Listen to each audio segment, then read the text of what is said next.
Et vous nous manquez évidemment. Non, moi, je suis très occupée, toutes mes excuses. Il n'y a pas de problème. Ok, donc nous annonçons déjà les tout derniers renseignements par rapport au premier module qui a commencé depuis le samedi dernier.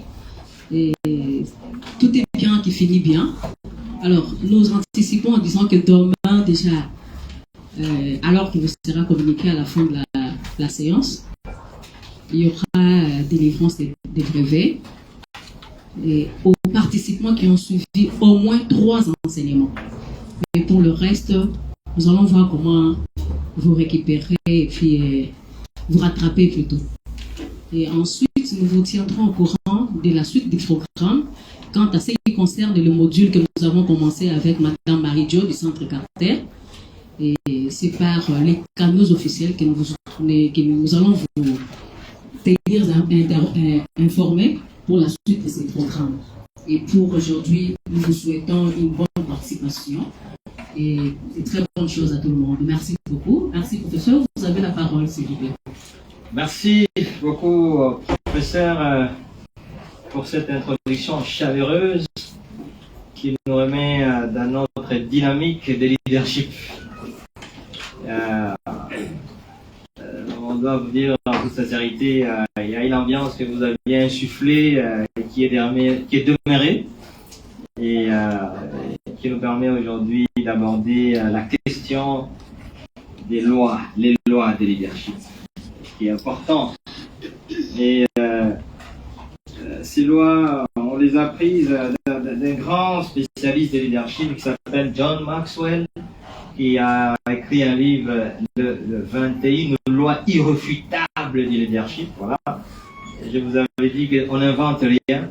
Quand on est scientifique, il faut savoir apprendre des autres. Les grands scientifiques. Un des grands scientifiques avait dit, vous me croyez très brillant, mais je me mets sur les épaules des grands. Voilà. Donc nous aussi, on essaie de faire la même chose. Dieu a créé le monde et il l'a créé sur base des lois. Le monde fonctionne selon les lois, chers amis. C'est lui qui vous trompe, qui dit que le monde fonctionne sans aucune loi. Il est en train de vous fausser la route. Dieu a créé ce monde et ce monde fonctionne selon les lois naturelles, qui concourent au bien de tout le monde. Tout ce que Dieu a créé est utile, y compris les fleurs. Miles Morrow disait, quand vous voyez des fleurs, vous avez l'impression que Dieu les a créées pour vous, vous les cueillissez, vous les mettez dans un pot pour embellir. Non, si ces fleurs n'existaient pas, une certaine catégorie d'êtres ne vivraient pas.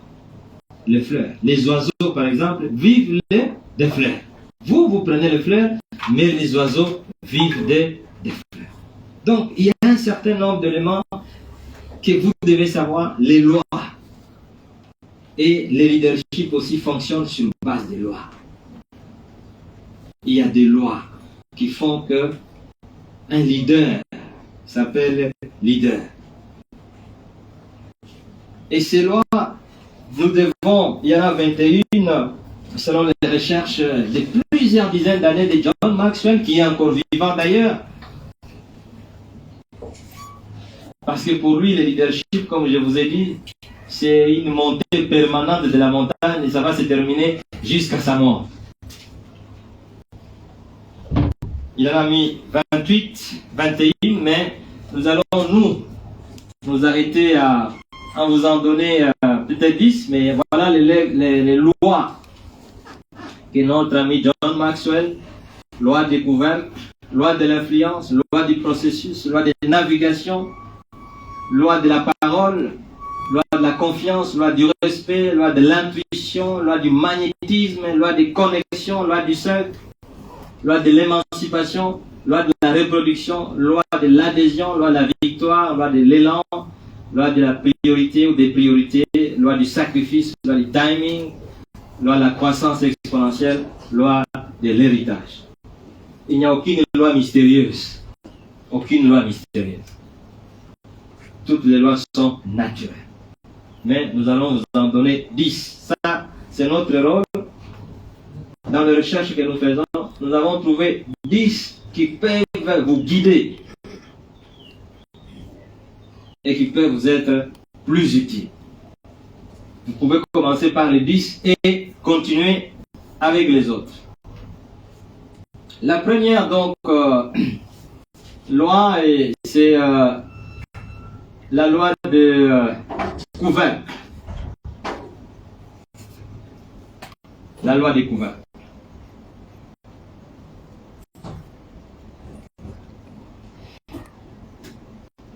Voilà. D'autres les appellent la loi du plafond, mais moi je préfère la loi des couvercles parce qu'en anglais c'est plus significatif.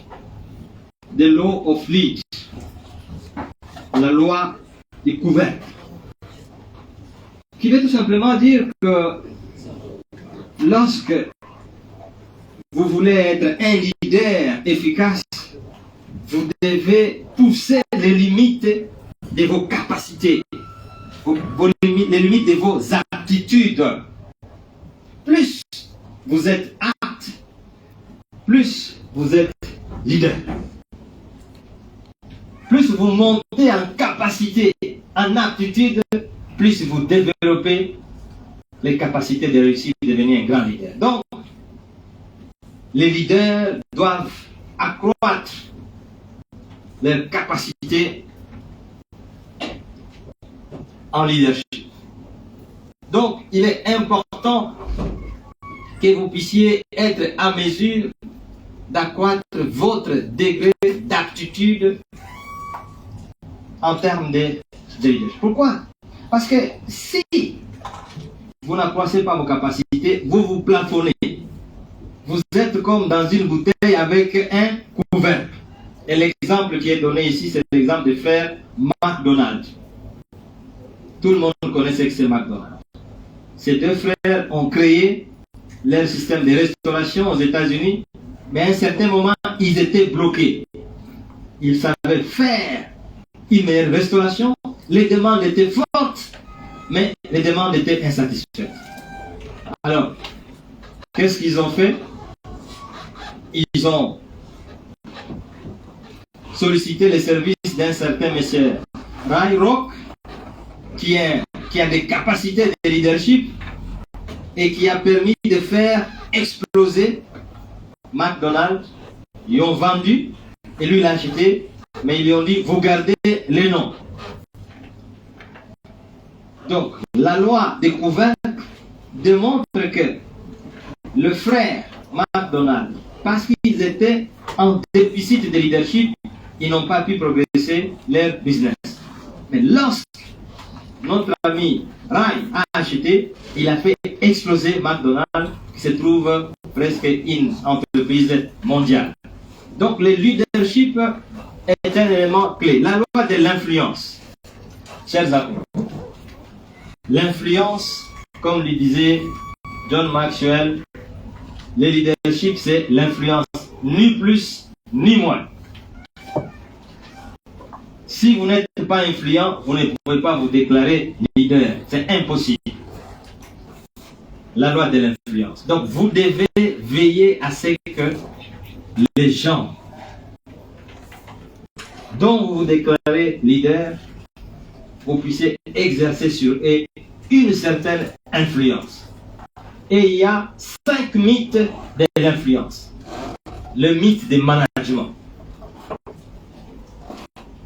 Lorsque vous êtes responsable d'une structure, il ne faut pas vous déclarer leader. Comme ça que vous allez voir, quelqu'un il a une petite entreprise, je ne sais pas, il dit, ah, je suis leader. Non, vous n'êtes pas leader. Ça, ça s'appelle les mythes du management. Vous avez un autre mythe, c'est le mythe de l'entrepreneur. Quelqu'un crée son entreprise, il dit, ah non, je suis leader. Non, vous avez créé votre entreprise. Est-ce que vous avez les qualités d'influencer les autres?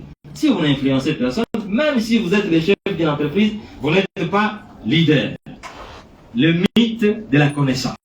Il y a des gens qui sont brillants, avec beaucoup de compétences et ils se disent leaders. Vous pouvez avoir des diplômes, il y a des docteurs qui ne sont pas des leaders parce qu'ils n'exercent aucune influence, même si vous avez vos connaissances.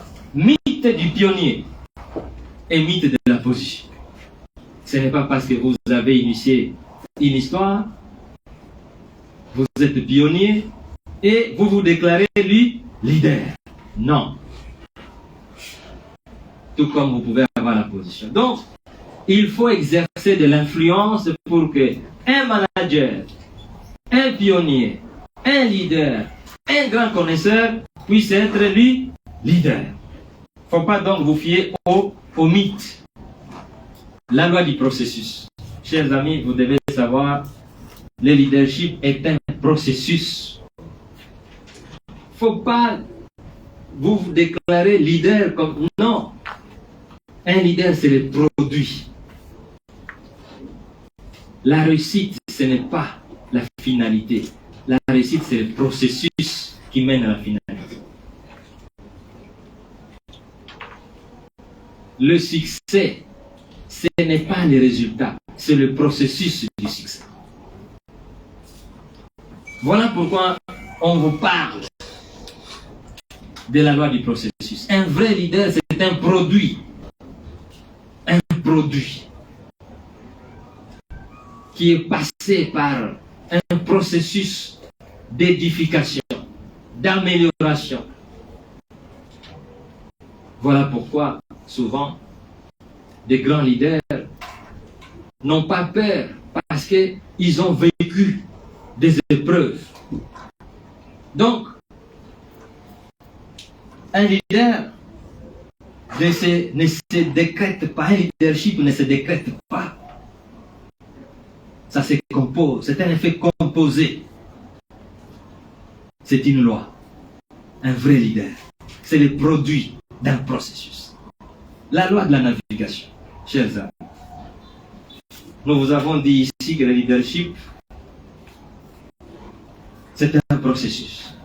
Le leadership procède de la vision. La vision, c'est la vue des choses invisibles. La vision, c'est jeter dans un monde inconnu. La navigation consiste donc à partir du monde connu vers le monde invisible. Et la navigation exige que vous ayez des instruments de navigation. Les radars. Un leader, c'est quelqu'un, comme il conduit les autres, il doit savoir où on va. Monsieur Kabon, quels sont les obstacles? Il ne faut pas partir seulement, on dit bon, s'il y a des obstacles, nous allons les résoudre chemin faisant. Non. Un leader anticipe tout. Telle forêt, il y a beaucoup de serpents. Qu'est-ce qu'on doit voir? Si quelqu'un était mordu, qu'est-ce qu'on fait? Les pierres noires, les ceci. Si quelqu'un tombe malade, où est les troussons? Si le véhicule tombe, qu'est-ce qu'on doit faire? Si on est en panne sèche. Voilà un peu la loi de la navigation. C'est-à-dire il faut anticiper les difficultés, les obstacles. Un leader, les autres, vous voyez quand vous entrez dans l'avion, il y a certaines personnes, dès qu'il entre dans l'avion, il dort. Il prend la couverture, il dort. Parce qu'il a confiance au leader. Il sait qu'il y a un pilote dont la mission c'est de nous faire arriver à destination. Pendant que vous dormez, le pilote, lui, il est en train de faire face aux orages. Votre rôle, c'est de dormir. La loi de la navigation. Et c'est important d'anticiper les obstacles. C'est comme ça qu'en dehors de la vision, il y a des objectifs. C'est pour ça qu'il y a la méthode. C'est comme ça qu'il y a les techniques. Tout ça, c'est pour permettre à la navigation d'être plus sécurisante. Les voyages. Cinquième loi, la loi de confiance. Chers amis, un leader, c'est un homme qui doit inspirer confiance. C'est pour ça que je vous dis, les caractères, la constance. Un leader, la fondation, on vous dit que la confiance est même le fondement du leadership. Certaines personnes se déclarent leaders, mais il n'y a personne qui a confiance en elles. Comment vous pouvez vous déclarer leader et personne ne vous fait confiance? Vous tombez dans le mythe du management, dans le mythe de déposition. C'est un mythe, c'est un artefact. Un leader doit inspirer confiance. C'est toute une loi. Quand on ne vous fait pas confiance, vous n'êtes pas leader. La loi du magnétisme, mes chers amis. Vous comprenez que c'est donc complexe d'être leader. Le magnétisme, c'est une loi. La loi qui permet d'attirer les autres vers vous. Attention, le leadership. C'est pour ça que c'est différent de la manipulation. Il y a des gens qui attirent les autres par manipulation. Je vous ferai ceci, je vais vous amener à Londres, je vais vous amener à Paris. Avec moi, vous mangerez. C'est la manipulation. Mais le magnétisme, c'est une loi qui dit, ce n'est pas vous qui cherchez les gens, mais les gens viennent vers vous. Vous attirez les gens non pas par les mécanismes d'attraction, mais vous attirez les gens par votre existence, votre état. Vous êtes quelqu'un qui attire les autres par votre être, par votre vision, par votre façon de partager cette vision, par votre façon de conduire les autres, d'aider les autres. Ils disent, je préfère les rejoindre. Le magnétisme, c'est toute une loi, la loi d'attraction. Les followers, ils ne vous suivent pas parce que vous avez dit, suivez-moi. Non, ils vous suivent parce qu'ils croient à la vision. Ils partagent la vision avec vous. Ils disent, je veux qu'on aille ensemble. Et John Kennedy disait, c'est un homme qui avait un rêve. Comme vous voulez avoir un rêve. Les rêves de John Kennedy, c'était de transformer le monde. C'est John Kennedy qui a dit, il faut qu'on aille sur la Lune. Les gens lui disent, mais monsieur, mais vous êtes un fou. Mais les leaders sont parfois des fous. Non pas des vrais fous, mais parce qu'ils ont des visions qui généralement dépassent les limites des followers. Des gens qui ne voient pas qu'au-delà, qui ne voient pas au-delà de leurs yeux. Les leaders voient au-delà des yeux. John Kennedy disait, ne vous posez pas la question, c'est que votre pays a fait de vous. Mais posez-vous la question, qu'est-ce que vous avez fait pour votre pays?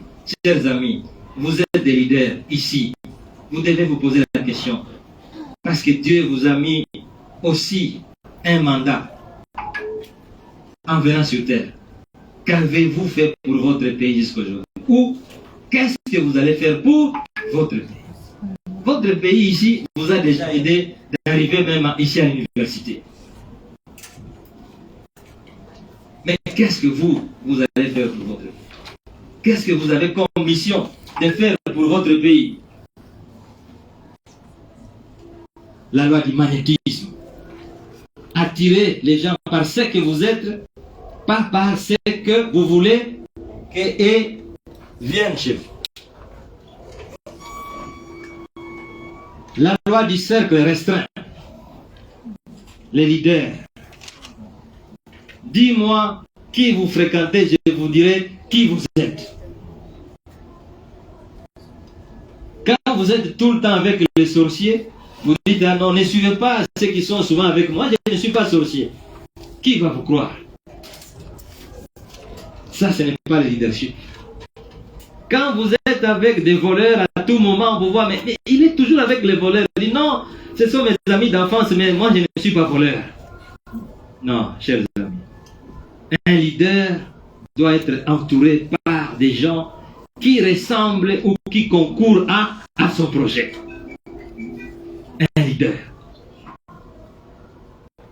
Parce que le leadership, c'est la recherche du meilleur. Et donc, vous devez être entouré par les meilleurs. Je vous ai déjà donné une définition ici, dit que l'art de diriger, c'est l'art de se faire entourer par des meilleurs. Il n'y a pas de définition. On ne peut jamais réussir seul. On doit réussir en groupe, mais on doit donc être entouré par des meilleurs. Winston Churchill disait, le péché mignon de ceux qui réussissent, c'est de ne jamais laisser les meilleurs partir et être toujours avec. Attention, un leader, c'est celui qui sait aussi laisser les meilleurs devenir grands comme lui. C'est comme ça que Winston Churchill a dit, c'est un péché mignon, mais c'est un grand péché. Un leader, c'est quelqu'un qui s'entoure des meilleurs. Il y a notre loi, la 8e, la loi de l'émancipation. La loi de l'émancipation.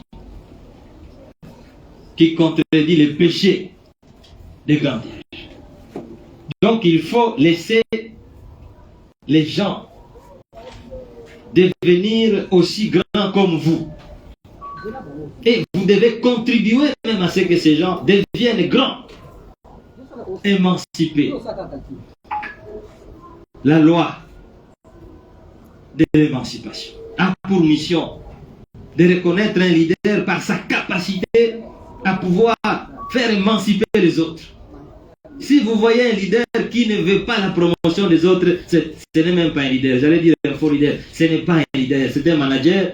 Il a une position, mais les gens qui s'appellent leaders doivent travailler pour l'émancipation des autres. Chers amis, c'est ça le leadership. Un leader n'est jamais jaloux de ceux qui réussissent. Il est toujours content et il fait en sorte que les gens qui sont avec lui réussissent, s'émancipent. La loi du sacrifice. On a déjà parlé avec vous les sacrifices. Les sacrifices ne peuvent pas être entendus seulement dans le sens de tuer une poule blanche, tuer un mouton, tout ça, pour susciter les ancêtres. Non. Ça, c'est un autre type de leadership. Mais le vrai leadership, les sacrifices, cette capacité de pouvoir se déconnecter de certains aspects de jouissance au profit de la grandeur. Cette capacité de pouvoir décider de ne pas aller voir un film, mais de lire un livre, les sacrifices. Cette capacité de ne pas aller au cinéma et de pouvoir contribuer aux soins médicaux d'un ami. Sacrifice, vous sacrifiez la jouissance. Cette capacité de ne pas acheter un costume à 3000 €, mais d'acheter un costume de 100 € pour partager la différence avec les autres. Ce n'est pas le prix d'un costume qui constitue la valeur d'un leader, chers amis. Le leadership. Ce n'est pas le prix d'un costume. Ce n'est pas le prix d'un soulier. Lorsque j'étais ministre des Finances, madame la professeure, j'avais une montre de 100 $. Quand j'ai fait le crash à Bukavu, il y a quelqu'un qui a volé ma montre. Quand il est parti, on dit non, montre c'est 10 $. C'est comment? Une montre d'un ministre, dit mais c'est une montre parce que ça avait déjà traîné, on ne pouvait lui donner que 10 $. Et il a regretté. Je n'avais qu'une montre de 100 $. Pour moi, l'important c'est de voir l'heure. La montre a comme objectif de donner l'heure. Il faut donc savoir faire les sacrifices. La loi des sacrifices. Mon cher ami, si vous devez vous réveiller à 5 h du matin et que vous avez un objectif, ça s'appelle ça sacrifice. Ne pas beaucoup dormir. Le sommeil appauvrit les hommes. Tout le temps dormir, sieste. Et il y a beaucoup de... Vous savez, cette semaine, il y avait beaucoup de cours. Je dois dormir suffisamment. Le sommeil, source de pauvreté. Et puis vous allez crucifier les ancêtres, les noms, tout ça. Ce sont les noms qui vous demandent de trop dormir. La loi de l'héritage, la dernière loi. la loi de l'héritage. Un leader, c'est celui qui pense à l'après-lui, mes chers amis. Un leader, c'est celui qui prépare les autres à devenir les leaders aussi. Si vous voyez quelqu'un qui se dit leader, vous regardez autour de lui, il ne contribue à la promotion des personnes. Ce n'est pas un leader. Il est dans le mythe du management. Il est dans le mythe du positionnement. Un vrai leader, quand vous le regardez, il travaille pour la promotion des autres. Je vous dis ici que j'étais ministre des Finances et 2 de mes conseillers sont devenus ministres des Finances. Je n'ai jamais pensé à dire, mais s'il devient ministre des Finances, il sera comme moi. Non. Si quelqu'un devient ministre des Finances comme vous, et il vous soustrait quoi? Quelle est la soustraction? Si quelqu'un devient professeur comme professeur Esther, quelle est la soustraction? Bien au contraire, vous ajoutez. Vous ajoutez. Parce qu'à ce moment-là, les mêmes qualités que vous aviez des leaders, ça peut être multiplié. C'est la loi de l'addition que nous avons citée ici. La loi de l'addition. Quand vous êtes seul, vous ne pouvez pas faire tout. Mais si vous êtes nombreux et que ces gens aussi peuvent faire comme vous, c'est que vous avez la possibilité de réussir. La loi de l'héritage. Regardez les gens. Après moi, c'est le dirige. Ça, ce n'est pas le leadership. Après moi, c'est la continuité. Après moi, c'est la croissance. Quand vous regardez les grandes entreprises occidentales, c'est toujours les entreprises formées ou constituées par 2 personnes. Mais on prépare toujours. Avant de mourir, on prépare une génération. Et c'est des générations des uns et des générations. Ici, chez nous, quand on vous parle, tel fils, il s'appelle X. Ah, son père, c'est un grand entrepreneur. Mais après, il n'y a plus rien. Les exemples sont nombreux. Des familles ici, des parents qui étaient de grandes personnalités dans tous les domaines. Domaine politique, domaine économique, domaine musical. Mais quand vous regardez la façon dont vivent les générations après, il n'y a rien. Il n'y a pas eu l'application de la loi de l'héritage, la loi de l'addition, la loi de l'émancipation. Un leader doit travailler pour des générations futures.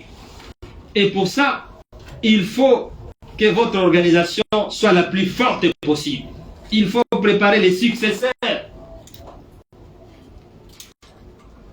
Professeur Esther, quand on prépare des successeurs, vous allez trouver des féticheurs qui disent, vous préparez votre propre mort. Il va vous tuer. Mais comment? Mais si vous ne préparez personne, mais quand vous allez mourir, mais il n'y a personne qui va relayer.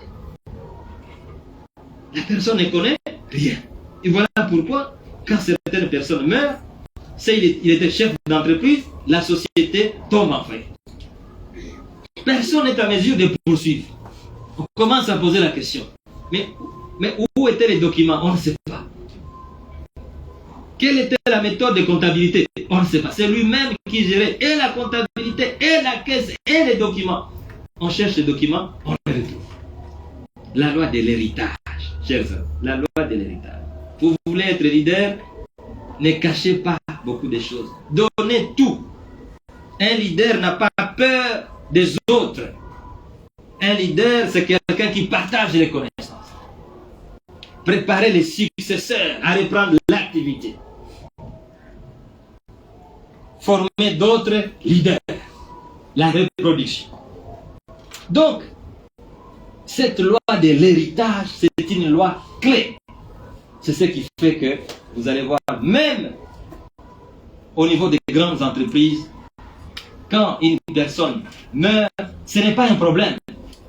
Il y a des organes qui sont là, conseil d'administration, assemblée générale, comité de direction. C'est une entreprise individuelle, mais avec des structures de pérennisation de l'action. La même chose dans d'autres pays. Les changements du président ne constituent pas un élément de peur ou de faillite. L'action gouvernementale continue parce que la vision elle est partagée par tout le monde, les objectifs sont partagés par tout le monde, les méthodes, les techniques sont connues, les objectifs à moyen long terme sont connus, donc vous ne pouvez pas venir inventer parce que tout est déjà connu. La loi de l'héritage. Voilà les 10 lois parmi les 21 que nous avons voulu mettre à votre disposition. Donc, le leadership fonctionne. Tout ce que nous vous avons dit depuis une semaine fonctionne sur base des lois. Miles Monroe disait, même si vous êtes pasteur, grand pasteur, sachez que Dieu lui-même, qui a créé l'homme et qui a institué la religion, a créé aussi les lois. Miles Monroe disait, si vous prenez des jus d'orange, vous mettez dans un réservoir de véhicules et vous priez Dieu, vous croyez que le véhicule va démarrer? Parce que Dieu, qui a donné l'intelligence à l'homme pour que l'homme fabrique le véhicule, ce véhicule est fabriqué selon les lois et c'est l'essence ou le gasoil qui doit faire fonctionner les moteurs. Si vous y mettez du jus d'orange, quelle que soit votre inspiration, la voiture ne va pas fonctionner.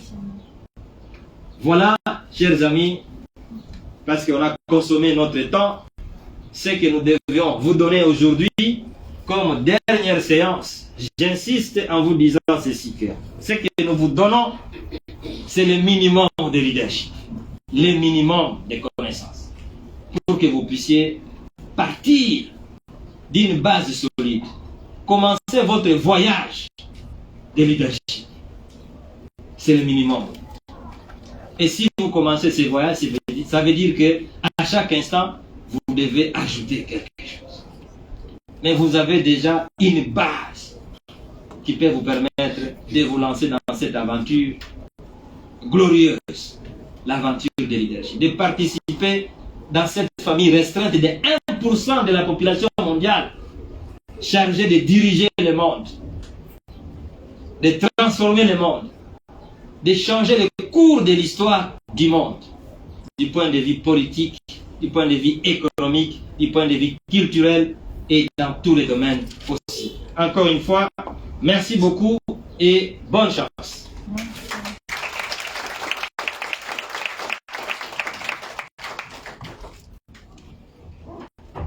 Merci beaucoup, distingué professeur, pour votre brillant exposé. Je crois qu'il est maintenant temps de passer la parole à tous les participants. Ceux qui voudraient prendre la parole pour une préoccupation, pour un petit commentaire, mais soyez brefs s'il vous plaît, parce que nous n'avons plus que quelques minutes. Merci beaucoup. Merci madame. Monsieur le professeur, vous avez parlé de la vision et de son importance. Le nom, c'est Adolphe? Oui, Adolphe. Mais vous n'avez pas insisté sur la loi des priorités. Oui. Le suivant.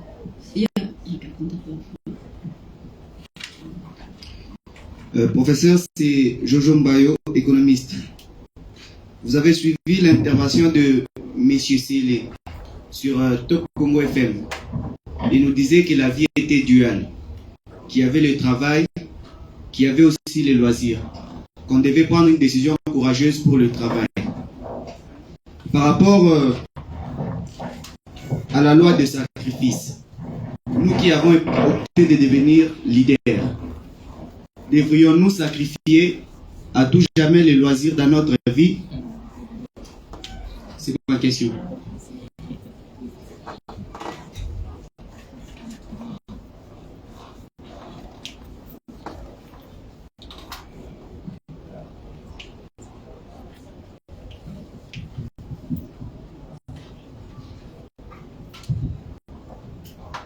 Merci.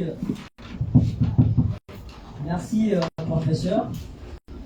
Je suis consacré Kingombo. Kingombo, Oui. consacré. Consacré Kingombo, oui. Je suis chercheur en droit.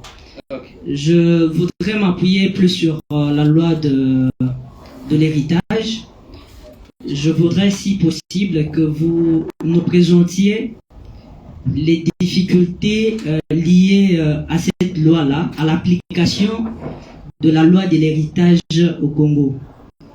Ça, c'est le premier volet de ma question. Le deuxième volet, je voudrais, si possible également, que vous nous disiez si c'est obligatoire ou pas de former seulement ces enfants. Parmi les formés, est-ce qu'on peut aussi former ces enfants pour devenir leaders? Merci.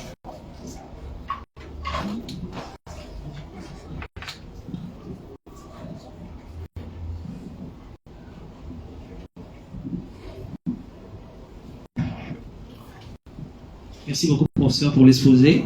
Kevin Baton, économiste. Voilà, j'ai juste trois petites préoccupations. La première, professeur, vous avez parlé de la loi de Legacy.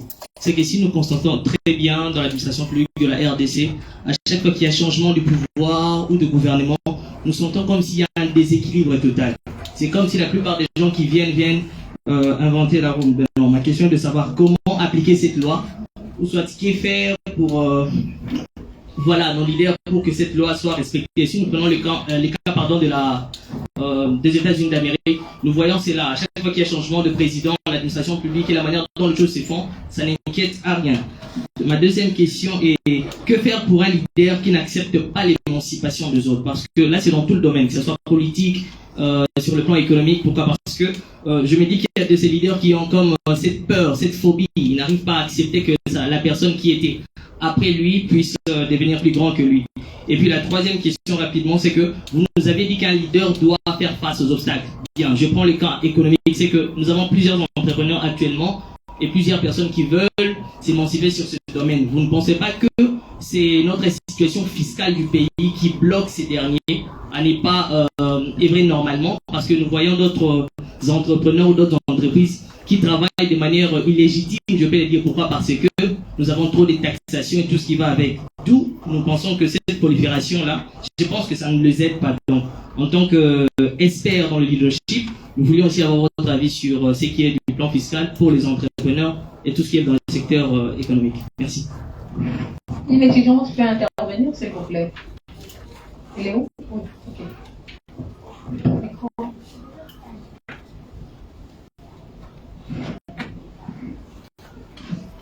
C'est la dernière question pour la première série de questions. Merci pour la parole. Marie-Josée Mpunga, L1 Économie internationale. Ma question est celle-ci. Vous avez dit qu'un leader doit apprendre à ses étudiants tout ce qu'il faut, mais ma question c'est celle-ci. Doit-elle exécuter sa vision avec ses apprenants ou soit fonctionner en fonction des instructions, les instruire pour une sorte d'obligation, quoi?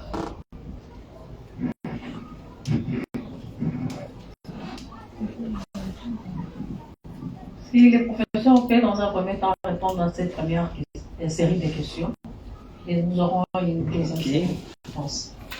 Merci. Revenant sur la question d'Adolphe, comme je l'ai dit, on vous a présenté plusieurs lois, dont cette loi à laquelle donc, vous avez fait allusion, la loi des priorités. Et je crois que quand vous avez parlé de cette question, j'ai pensé à un de nos amis, j'imagine qui est dans la salle, qui disait qu'il avait la vision du marketing et il avait la passion de la comptabilité. Et il posait la question, qu'est-ce qu'il doit faire? Il dit non, il faut savoir prioriser. Parce que les leaderships recommandent la concentration.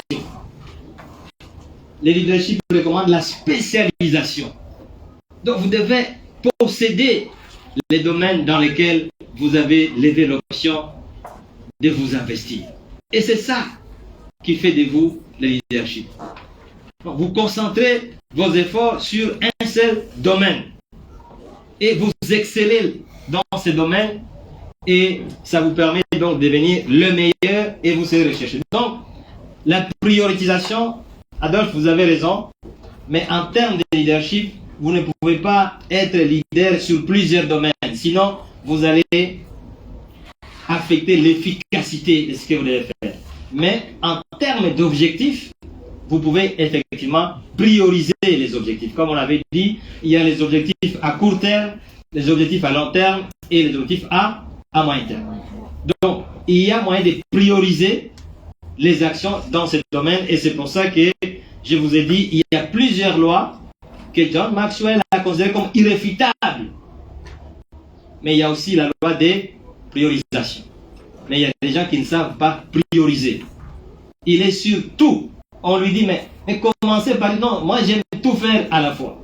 Mais écoutez, vous n'allez jamais trouver un leader qui fait plusieurs choses à la fois. Donc, je suis d'accord avec vous, c'est une loi essentielle, mais qu'on peut compléter. Compte tenu du temps qui nous était limité, on ne pouvait que vous en donner quelques-unes. Et donc, chacun d'entre nous, par la lecture, est appelé à compléter les autres lois qui sont aussi essentielles. Le ministre José Séré, qui fut l'un des ministres dont je vous parle, il y a lui, qui était mon directeur de cabinet, mais qui est devenu ministre des Finances, après avoir été directeur général des impôts. Il y a Kitebi Kibolmvoul, qui était aussi mon collaborateur, qui est aussi devenu ministre des Finances. Mais en tout cas, Kitebi était parmi les meilleurs ministres des Finances. Il est parmi les meilleurs ministres des Finances que ce pays ait jamais connu. Alors, M. Serre vous a dit qu'il faut faire la différence entre les loisirs et le travail. Ce qui est tout à fait normal. Il y a le travail, il y a les loisirs. Est-ce qu'on doit sacrifier les loisirs pour se concentrer uniquement au travail? Non. Dieu a dit, il y a un temps pour ça, c'est Dieu qui dit ça. En termes de leadership, laissez-moi vous dire, quand il s'agit de travailler, vous travaillez. Alors vous êtes concentré. Quand il s'agit de partager votre vie avec votre famille, il faut alors la partager totalement avec votre famille. La famille, c'est même le fondement du leadership. Un leader qui est déstabilisé au niveau de la famille ne peut pas être équilibré au niveau de son travail. Mais les loisirs, c'est aussi important. Mais il ne faut pas renverser ce qu'on appelle la priorisation. Faire plus de loisirs que du travail. Le travail vient en priorité et le loisir vient en complément. C'est bien compris? Parce qu'ici, il y a beaucoup de gens qui considèrent le loisir comme la partie principale et le travail comme la partie secondaire. Mais il veut récolter principalement. Kingombe, consacré. La loi de l'héritage. Quelle est la difficulté de l'application de cette loi dans notre pays? Bon, écoutez, le principe est celui-là. Regardez dans ce pays, si nous allons dans le secteur privé, quelles sont les entreprises des parents qui ont prospéré par le passé et qui continuent à prospérer jusqu'aujourd'hui? Vous connaissez les noms de ces personnes qui ont eu des entreprises dans ce pays, mais qui ont disparu après leur mort. Où est la loi de l'héritage? C'est ça la problématique. Tout simplement parce qu'on n'a pas investi. Mais par contre, dans ce même pays, vous allez trouver des entreprises, malheureusement, qui appartiennent aux étrangers. Vous prenez par exemple les groupes Forest. Le papa de Georges Forest aujourd'hui a commencé son entreprise à Colosie avec quelques véhicules de transport. Quelques véhicules. J'imagine que ce n'était même pas 10. Mais aujourd'hui, le groupe Forest, c'est une grande entreprise internationale, mais qui a commencé à Colosie. Vous voulez dire qu'à l'époque, il n'y avait pas de Congolais à Kolwezi? Il a formé son fils. Et aujourd'hui, l'entreprise est dirigée par les petits-fils. Parce que le papa est en train de terminer ses courses. Mais il a déjà préparé. C'est dire que la génération qui va... Parce qu'il y a une culture de la loi de l'héritage.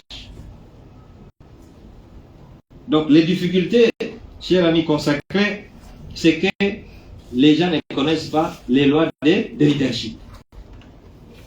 Beaucoup de gens pensent qu'on vit pour soi-même. Il faut faire attention. On ne vit pas pour soi-même, on vit pour la communauté. Quand on vous a parlé de la première séance de leadership, on vous a dit il faut répondre à certaines questions fondamentales sur la philosophie de votre vie. La philosophie. Pourquoi existez-vous? D'où venez-vous? Où allez-vous? Est-ce que vous comprenez? Chers amis consacrés, donc, il y a même un problème de la compréhension de son existence. Beaucoup de gens pensent que quand il a réussi sa vie, c'est fini. Ses enfants doivent se débrouiller. Comme si la vie était faite pour lui-même. Est-ce qu'on est obligé de former ses enfants? Mais, si vous êtes un bon leader, mais il faut aussi aider vos enfants à devenir des leaders. Mais ceci ne veut pas dire qu'ils doivent absolument devenir leaders. Non. Moi, je suis en train de vous former ici. Est-ce que je vais vous obliger par un fouet que vous devez absolument devenir leader? Non. Madame, c'est ça la vérité. C'est la volonté personnelle parce que toutes ces lois ici, est-ce que moi je serai là pour vous demander d'appliquer la loi de sacrifice, la loi de l'héritage, la loi de la priorisation? Je ne serai pas là. C'est vous-même qui devez maintenant estimer si vous devez devenir leader. Mais le mentoring, si on doit aider quelqu'un qui affiche la détermination, ça c'est tout à fait normal qu'on aide ces enfants qui ont pris la décision de devenir des leaders. Kevin, notre ancien chef qui se décide, la loi de la legacy. Effectivement, nous avons parlé avec les étudiants ce matin de deuxième licence sur les cours de politique économique à ce qui concerne l'administration publique. Le problème, c'est que le leadership, c'est effectivement cette capacité de pouvoir faire en sorte que les fonctionnaires comprennent que lorsqu'ils sont fatigués, ils doivent quitter et laisser les jeunes aussi venir, n'est-ce pas? Et quand on vient dans une fonction politique, ce n'est pas pour changer tout. Moi, je suis arrivé ministre des Finances, je n'ai pas changé des choses dans l'administration. J'ai cherché plutôt à renforcer l'administration des finances. La même chose à la primature.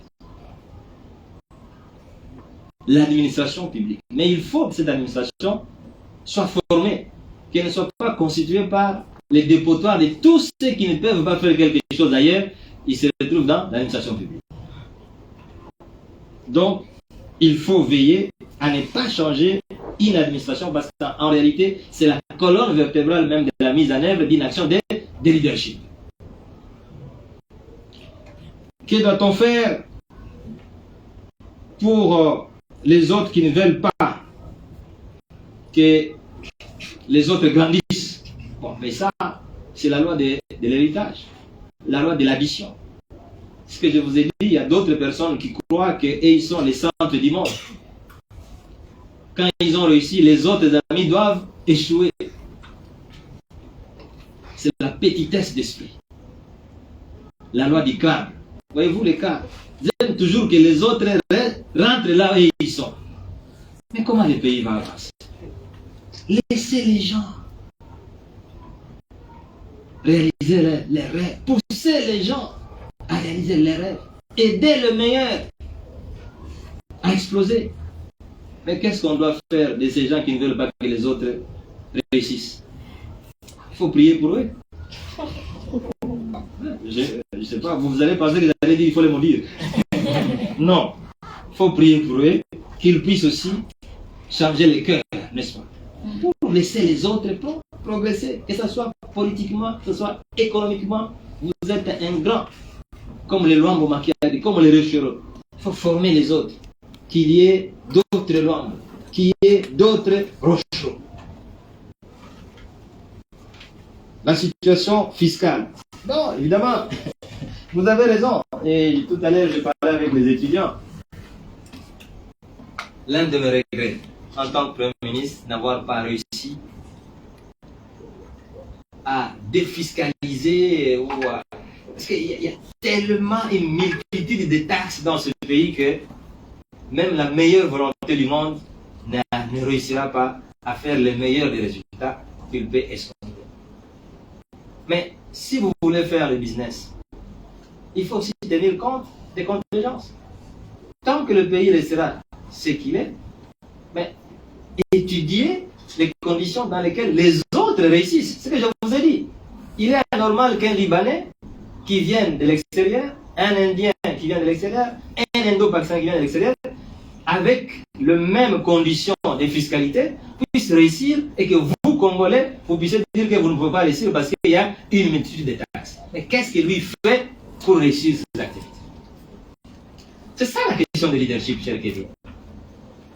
En attendant qu'on puisse changer le système fiscal, qu'on puisse l'alléger, faut-il rester à la maison et dire à vos parents que non, vous savez, papa et maman, j'attends à ce qu'on puisse diminuer les taxes. Alors, ça, ce n'est pas le leadership. Ça, ce n'est pas le leadership. Marie-Josée, pour moi, un leader doit apprendre à ses followers comment ils doivent les faire. Les obliger? Non. Marie-Josée, un leader, c'est comme moi je suis en train de le faire ici. Je vous apprends, n'est-ce pas? Mais je ne peux pas vous imposer. C'est un chemin difficile, le leadership. Marie-Josée, on vous a dit, dès que vous allez commencer à faire changer les choses, vous allez voir les gens dire, vous voyez les types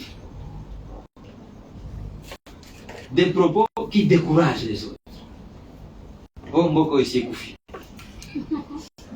Et la personne vous parle avec conviction, comme si c'était un message de Dieu.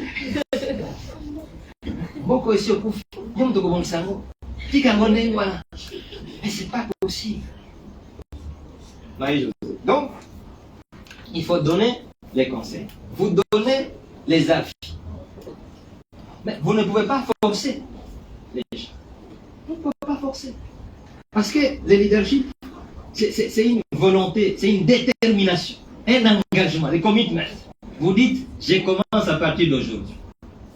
Si vous vous réveillez à 8 heures, je dis, je commence à me réveiller à 5 heures. Les gens posent la question, où est-ce que vous allez? Vous êtes devenu sorcier? J'accepte, je suis sorcier. Mais je sais ce que je cherche. Donc, on ne peut pas forcer les gens. On ne peut que les conseiller. On donne l'essentiel et le reste, vous-même, vous suivez. Voilà.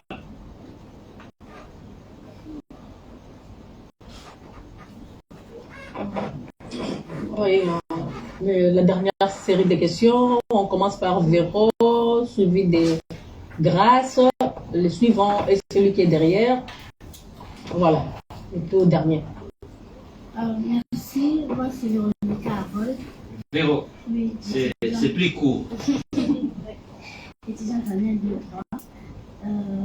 Tout à l'heure, nous venons de voir dans la loi de navigation, j'avais dit un leader est celui qui voit mieux que les autres. Comme moi, je suis leader et je dois voir au-delà des yeux. Mais professeur, ma préoccupation est celle-ci. Que faire en tant que leader si, par exemple, j'ai un projet? J'ai mon projet, je sais que je suis entouré de meilleures personnes. Comme nous venons de le dire aussi, qu'un leader doit être entouré des meilleurs. Alors, je sais que je suis entouré des meilleurs et j'amène mon projet pour faire voir aux autres. Voilà, j'ai un projet, je dois faire ceci, cela. Et après, il y a ces personnes-là qui me disent, par exemple, non, il ne faut pas faire ça, ce n'est pas bon et tout. Enfin, ils donnent leur point de vue. Alors, en tant que leader, vous avez encore dit que nous devons apprendre à écouter les autres. Alors, est-ce que je dois me décourager parce que ces meilleures personnes qui sont autour de moi m'ont dit non, ne fais pas ça, il ne faut pas agir comme ça, ou bien je dois ne pas écouter, puisqu'ils sont censés être meilleurs, je me dis, je suis quand même entourée des meilleurs, je dois les écouter pour rentrer, faire un peu une évaluation sur les idées que j'ai pour me dire, voilà, ils ont quand même raison et abandonner, ou encore je dois continuer avec ce que j'ai comme projet. Merci. Magnifique. Très bonne question. Merci pour la parole. Grâce Bagoula, juriste de formation. Professeur, tout au long de vos exposés, vous nous avez donné des éléments et des processus clés permettant à se tailler une personnalité et des attitudes d'un bon leader en société. Alors, moi, j'aimerais savoir, notamment, justement, vous avez cité le fait d'oser rêver grand, de se mettre au travail, de se fixer des objectifs et de faire preuve de sacrifice.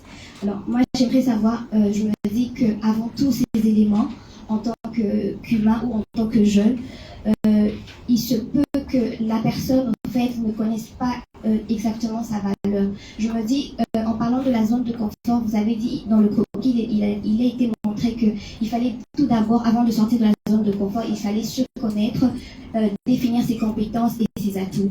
Alors, je me dis comment, en tant que leader, moi, en tant que leader, en tant qu'apprenti, pour atteindre un sommet de leader, comment je fais pour évaluer ma valeur personnelle ou pas mes atouts, mais je veux dire ma valeur propre avant de rajouter à ce que vous m'avez appris. Merci.